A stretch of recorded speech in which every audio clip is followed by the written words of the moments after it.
¿Qué tal? ¿Cómo están? Buenas tardes. Qué gusto saludarles de nuevo. Bueno, en este programa vamos a platicar un poco sobre San Pedro y San Pablo, porque el próximo 29 de junio se festeja, es la celebración de San Pedro y San Pablo. Entonces reflexionaremos un poquito el día de hoy sobre estos dos importantes pilares de la Iglesia. Vamos a comenzar, les voy a hacer una pequeña presentación de Pedro. ¿Ok? Vamos a iniciar con ello. Pedro es el primer líder de la Iglesia. Su primer nombre era Simón. Era pescador en el lago de Genesaret. Estaba casado y su trabajo era sencillo.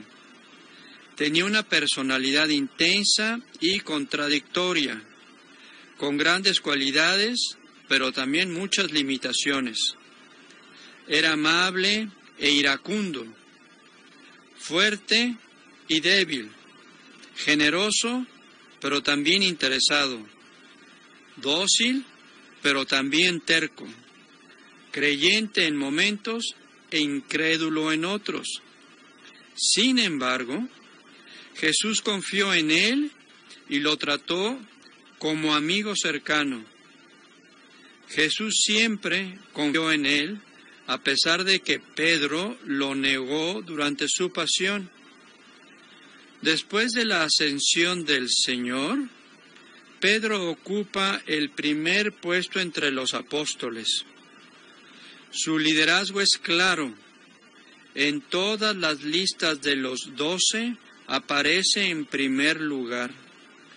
Fue portavoz de otros apóstoles. Pronuncia el primer discurso evangelizador el día de Pentecostés y en nombre de Jesús obra los primeros milagros. Más tarde, instruido por el Señor en una visión, admite a los paganos en la Iglesia. Su importancia radica en que Jesús le confiere el primado en la Iglesia y le da el poder de atar y desatar los pecados. Qué consolador y admirable es que Jesús escoja como líder principal de la Iglesia a un hombre con estas características, como Pedro. Voy a leer un pasaje de la Biblia para que gire en torno justamente al nombramiento por parte de Jesús de Pedro como roca en la Iglesia. Dice así, está en Mateo 16, del 13 al 20, dice: Al llegar a la región de Cesarea de Filipo, Jesús preguntó a sus discípulos, ¿qué dice la gente sobre el Hijo del Hombre? ¿Quién dicen que es? Y ellos le respondieron, unos dicen que eres Juan el Bautista, otros que Elías, otros Jeremías, o que alguno de los profetas. Entonces Jesús les dice, ¿y ustedes? ¿Quién dicen que soy yo? Tomando la palabra, Simón Pedro respondió, tú eres el Mesías, el Hijo de Dios vivo. Y Jesús le dijo, feliz de ti, Simón, hijo de Jonás, porque esto no te lo ha revelado ni la carne ni la sangre, sino mi Padre que está en el cielo. Y yo te digo, tú eres Pedro, y sobre esta piedra edificaré mi iglesia, y el poder de la muerte no prevalecerá contra ella. Yo te daré las llaves del reino de los cielos, y todo lo que ates en la tierra quedará atado en el cielo, y todo lo que desates en la tierra quedará desatado en el cielo. Como vemos aquí, en la primera parte de este pasaje se presenta la confesión de fe por Pedro, y en la segunda, Jesús nombra a Pedro como su vicario, es decir, el líder que dejaba a la comunidad en lugar de él, de Jesús. Como algunas personas pensaban que Jesús era Juan el Bautista resucitado o el profeta Elías que había regresado, Jesús pregunta a sus discípulos: ¿y ustedes quién dicen que soy yo? La respuesta de Pedro fue: tú eres el Mesías, el Hijo de Dios. ¿Qué responderías a Jesús si te preguntara: ¿quién dices que soy yo? Esa es una pregunta que debemos hacernos. ¿Es para nosotros Jesús el Mesías, como respondió Jesús? Ante esta respuesta de fe, Jesús le indica a Pedro que será la piedra sobre la que edificará su iglesia o el nuevo pueblo de Dios. Sin embargo, poco después, Jesús reprime severamente a Pedro por su poca fe cuando quiere evitar que sufra en su pasión. A pesar de la fe quebradiza de Pedro, Jesús mantuvo firme la misión que le había encomendado. Sus sucesores, los papas, tienen la misma visión: ser signos eficaces de unidad, autoridad y servicio en la comunidad eclesial, para que Cristo edifique su iglesia. En la historia, los papas han sido fundamento de la iglesia y a veces, ciertamente, causa de escándalo. Pero sus grandes pecados no la han destruido, pues está sostenida por Cristo. En la lectura también vemos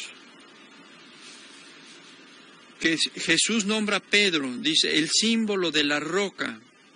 Es muy claro en los tiempos de Jesús, pues las casas, o por lo menos sus cimientos, se construían sobre piedra.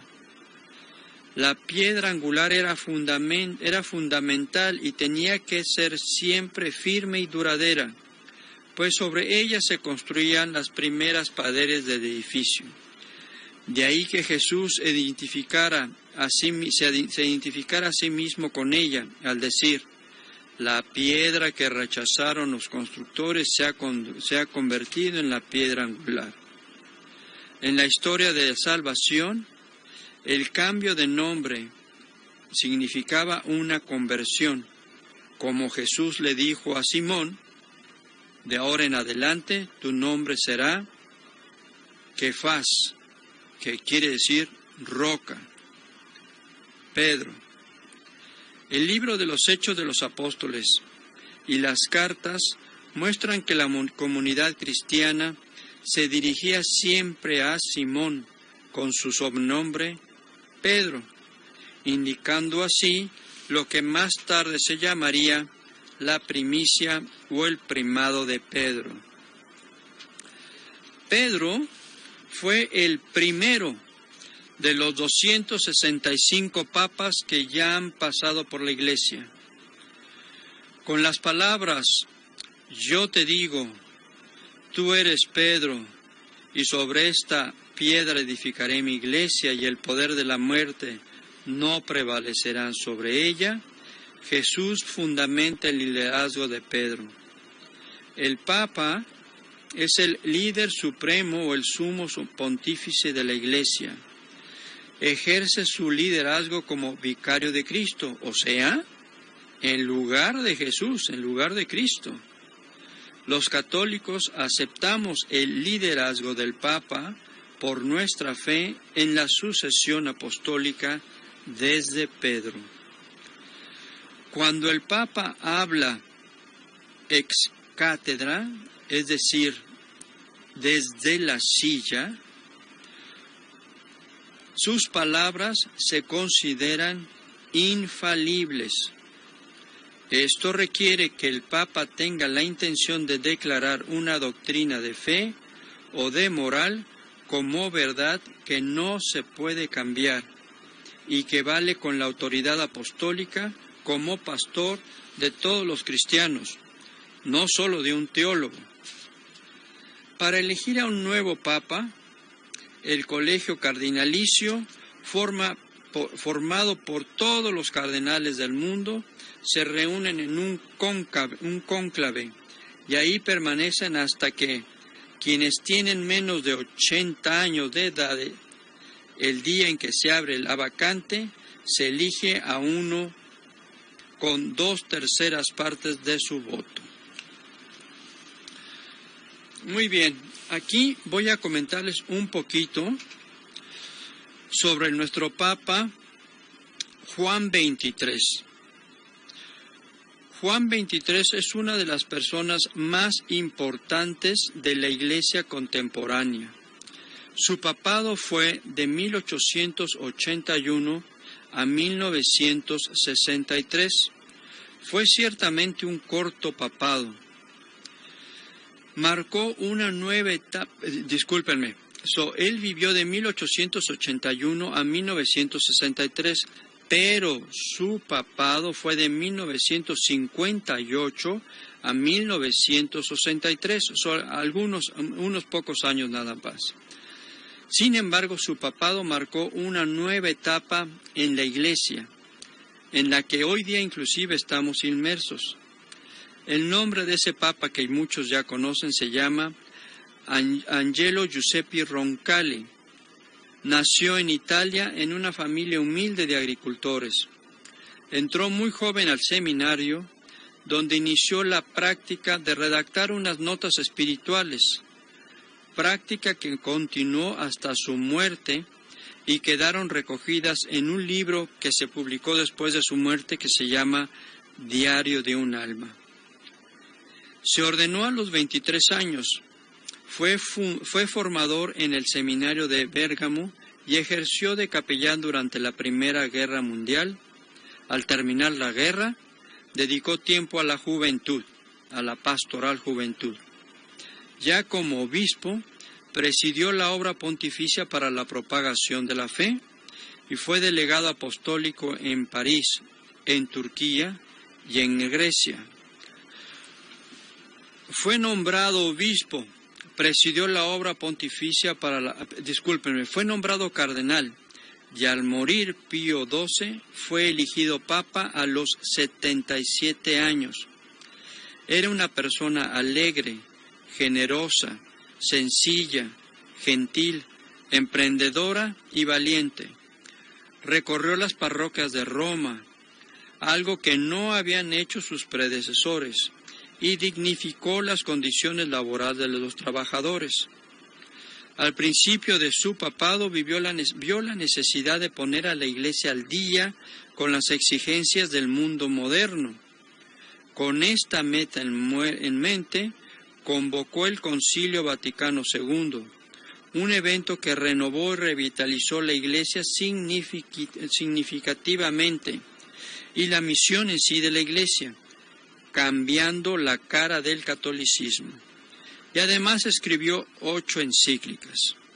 Les hago referencia a este Papa Juan XXIII, porque tanto Pedro como Juan XXIII fueron líderes de la Iglesia Universal. Ambos se distinguieron porque su amor y pasión por Jesús, por su amor y su pasión por Jesús, y tuvieron que enfrentar situaciones de cambio y de gran intensidad. A Pedro le tocó consolidar los cimientos de la Iglesia y a Juan XXIII dar un nuevo giro y vitalidad a la misma. Hasta aquí en lo que refiere a Pedro. Ahora vamos a hablar brevemente sobre Pablo. Pablo fue una persona extraordinaria. Lo conocemos por el libro de los Hechos y sobre todo por sus cartas, las cuales revelan su personalidad, pensamiento y compromiso. Era judío y ciudadano romano. Hablaba arameo y griego. Como buen fariseo, persiguió a los primeros cristianos, a quienes veía como una secta que amenazaba el judaísmo. Jesús lo llamó en medio de un gran resplandor cuando iba hacia Damasco en persecución de los cristianos. Su conversión fue total y profunda. A partir de ahí, centró su vida en Cristo y su misión. Actuó con gran honestidad y rectitud, sin ceder en lo esencial y adaptándose en lo marginal para adelantar la causa de Cristo. Reconocía su debilidad humana, predicaba a todas las clases sociales, haciéndose uno con todos, como él mismo decía. Se ocupaba de la vida de sus comunidades y su oración lo elevaba extático hacia Dios. Pablo aportó mucho al desarrollo y expansión inicial de la Iglesia. Predicó incansablemente a Jesús crucificado y resucitado, en especial entre los paganos. Como teólogo, profundizó en el misterio de Jesús, el Cristo, y en su importancia para toda la humanidad, e introdujo una nueva visión en el pensar religioso y marcó para siempre el cristianismo. Pablo realizó 3 viajes misioneros y 1 como prisionero. Predicó en asambleas, escribió cartas, vivió en distintas comunidades, ganando su pan diario con el trabajo de sus manos. Su lema fue ganar a hombres y mujeres para Cristo, para que tuvieran la profunda alegría de tener a Dios en su vida, la fuerza vivificante del Espíritu y la amistad de Jesús. Me voy a referir ahorita un momentito nada más en los Hechos de los Apóstoles, capítulo 9, en el versículo 4 al 7. Dice así: y cayendo en tierra, oyó una voz que le decía: Saulo, Saulo, ¿por qué me persigues? Él preguntó: ¿quién eres tú, Señor? Yo soy Jesús, a quien tú persigues, le respondió la voz. Ahora, levántate y entra en la ciudad, ahí te dirán qué debes hacer. Los que le acompañaban quedaron sin palabra, porque oían la voz, pero no veían a nadie. Saulo se levantó del suelo, y aunque tenía los ojos abiertos, no veía nada. Lo tomaron de la mano y lo llevaron a Damasco. Ahí estuvo 3 días sin ver y sin comer y sin beber. En estos versículos, aquí en los Hechos, se narra justamente la conversión de Pablo, que es impactante y significativa. Fíjense cómo Jesús, al preguntarle: Saulo, Saulo, ¿por qué me persigues?, le reveló su identificación total con sus discípulos. En su encuentro con Jesús, Pablo experimentó el misterio del resucitado, su manera excepcional de estar encarnado en sus seguidores, de donde proviene la imagen de la Iglesia como el cuerpo místico de Cristo.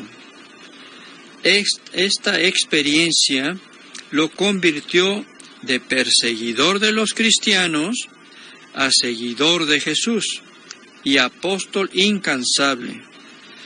Su conversión es tan importante que Lucas la narra 3 veces, siempre unida a su misión en pueblos ajenos a Israel, porque Jesús lo envió como apóstol de los gentiles. La conversión de Pablo fue del fariseísmo a una relación de amor con Jesús y a la misión de edificar la Iglesia. Por eso decía que aún la persona más dura de corazón puede ser llamada por Dios y tener una misión importante en su plan de salvación. Aquí podemos reflexionar en la siguiente pregunta: ¿cuál ha sido tu encuentro más significativo con Jesús? ¿Lo recuerdas? Y en ese encuentro, ¿qué te dijo? Y en ese encuentro, ¿cuál fue tu respuesta a las palabras de Jesús? Y por otro lado, en tu relación con los cristianos o tu comunidad, ¿qué tanto apoyas para edificar la iglesia y cumplir su misión evangelizadora? Son algunas preguntas que vale la pena respondernos en lo personal.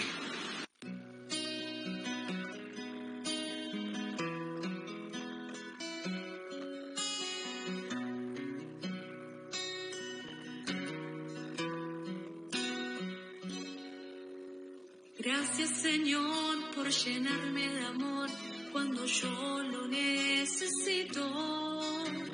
Gracias, Señor, por estar junto a mí. Tú eres mi mejor amigo. Porque aunque yo te ofendo, me sigues amando. Porque por tu misericordia siempre perdonarás. Porque sin tu amor mi vida no tiene sentido. Quiero seguir contigo, acercarme a ti. Dame la fuerza para seguir por tus caminos. Si tú estás conmigo, ¿quién estará contra mí?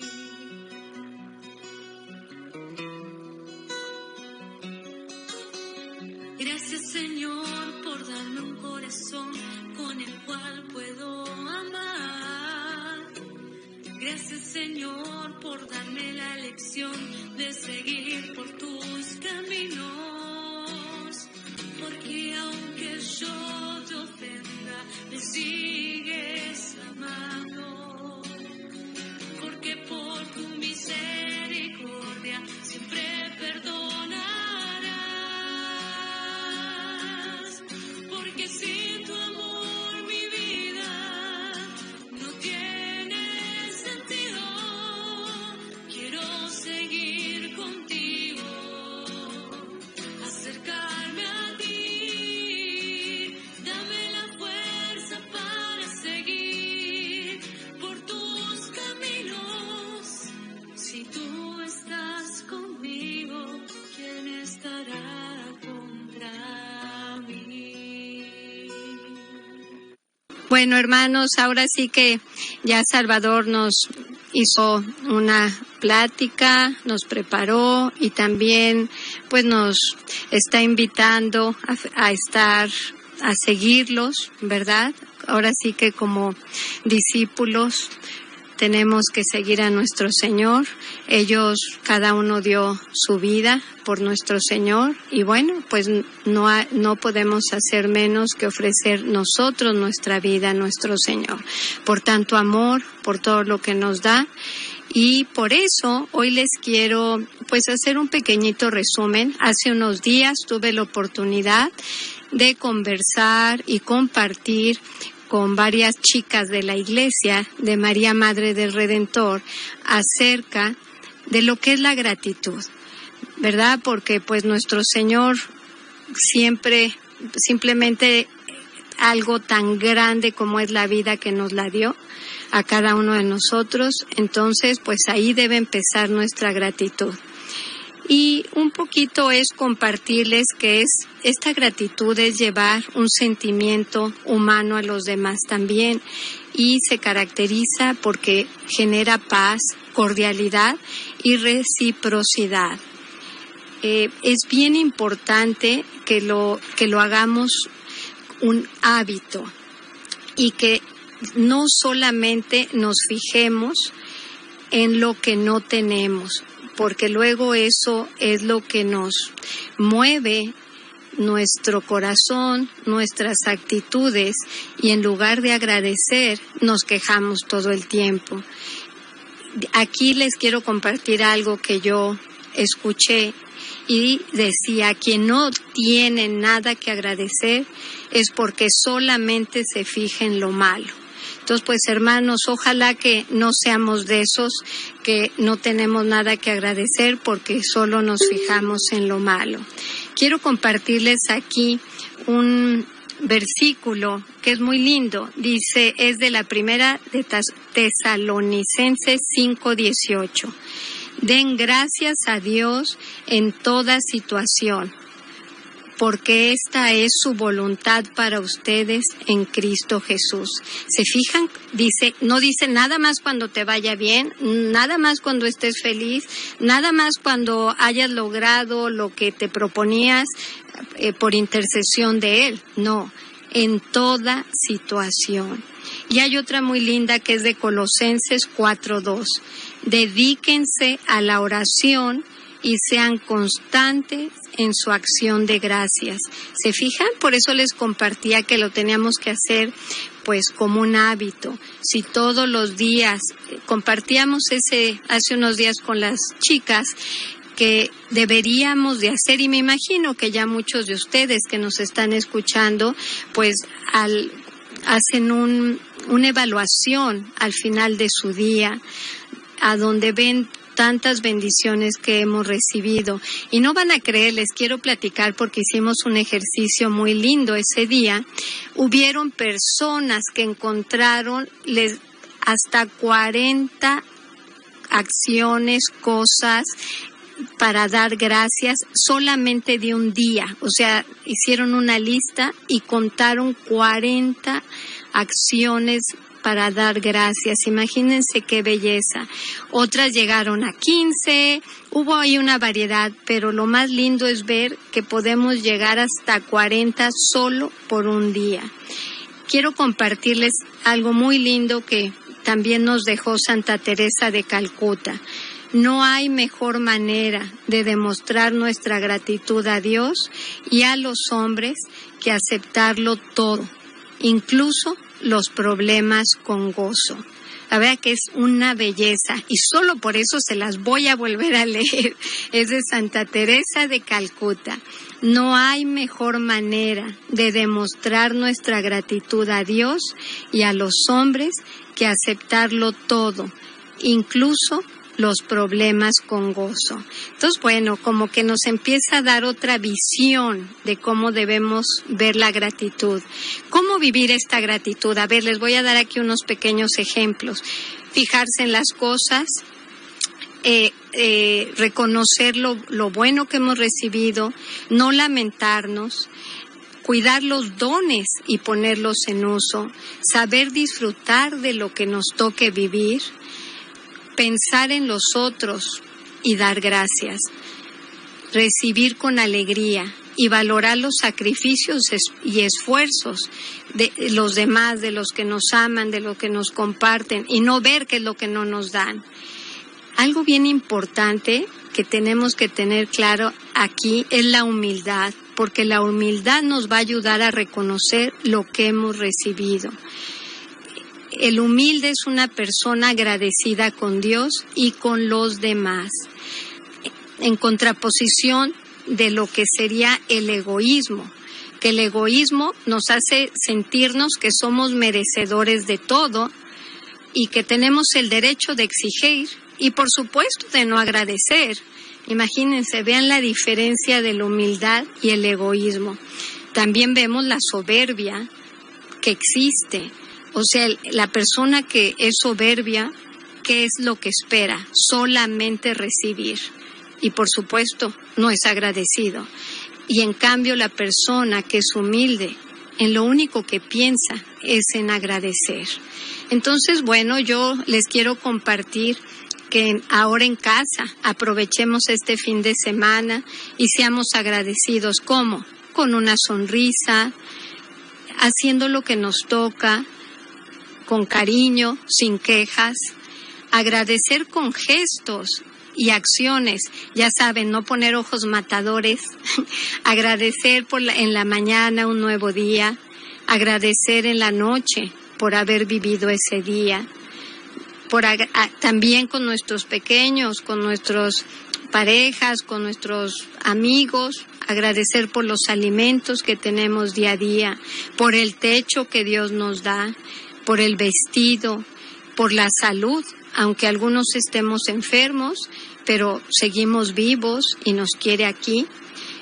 Dice aquí, nunca quejarse o lamentarse por lo que no se tiene, dar las gracias y ayudar a quien nos ayuda, disfrutar de las actividades que hacemos en familia, así sean pequeñitas o sean maravillosas. Hay que enseñar también a nuestros hijos a ser agradecidos. Entonces, bueno, definitivamente empieza este fin de semana. Otra cosa linda es que estamos terminando el primer semestre del año, ya muchos con pues las segundas vacunas, con un poquito más de orden, todos ya sabemos qué precauciones tomar, cómo cuidarnos y bueno, la verdad que hay que dar gracias a Dios ya por empezar a ver nuevamente una luz en la salud, ese miedo que nos sentíamos tan tremendo al principio, hace un año, que no sabíamos ni a dónde iba a parar. Por supuesto, hay que seguir orando por todos nuestros hermanos que siguen sufriendo de esta enfermedad, pues más bien de este COVID que nos movió, nos sacudió al mundo, pero pues a seguir dando gracias en el Señor porque seguimos en este camino. Y bueno, hermanos, regresamos en un momento.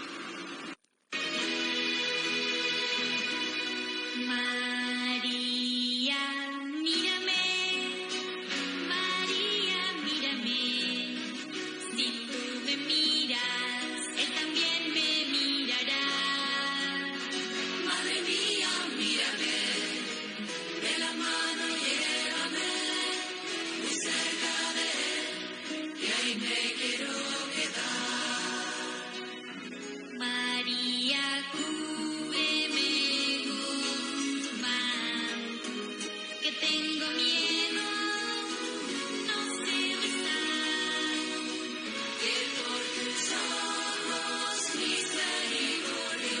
mírame.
Ha sido un placer compartir este tiempo de oración, de agradecimiento y aprendizaje con ustedes.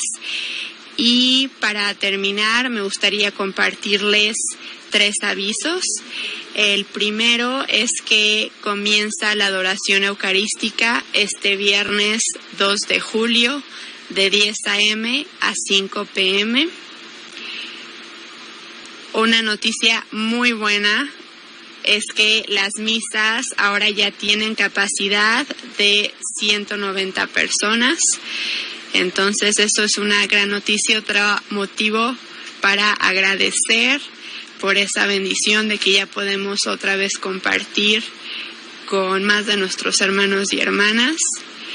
Y por último, les tenemos una invitación especial también para todas las personas que nos están escuchando desde lejos, y es que a través de YouTube, gracias a la tecnología, van a poder escuchar al maravilloso Padre Shibu, que tiene un estudio bíblico que se llevará a cabo el día de hoy. Entonces, esto estará disponible en la parroquia de María Madre del Redentor. Ese es el canal, y es a las 7 p.m., es de 7 a 8 p.m. Entonces, el canal es María Madre del Redentor, de 7 a 8 p.m. Muchísimas gracias, les deseamos un bendecido fin de semana. Se nos cuidan.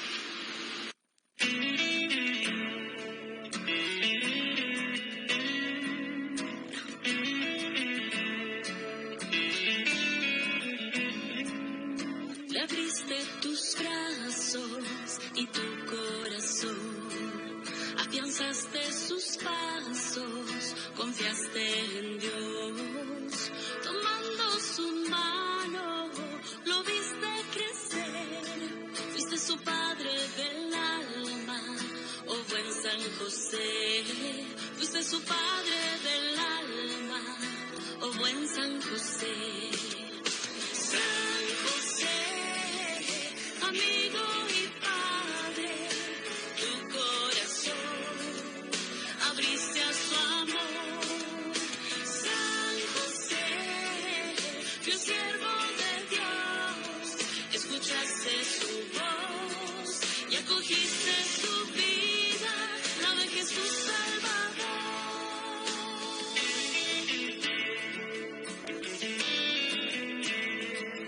Le enseñaste a crear en una madera tantas maravillas y el sustento ganar.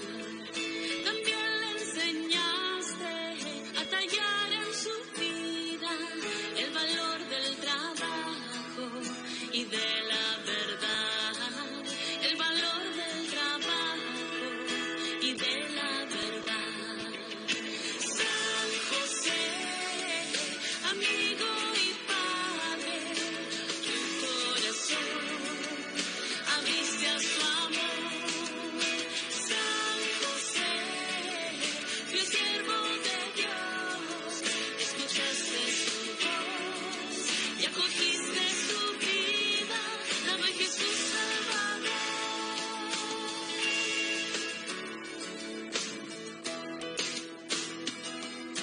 Amaste a María, compañero ejemplar, sembraste en sí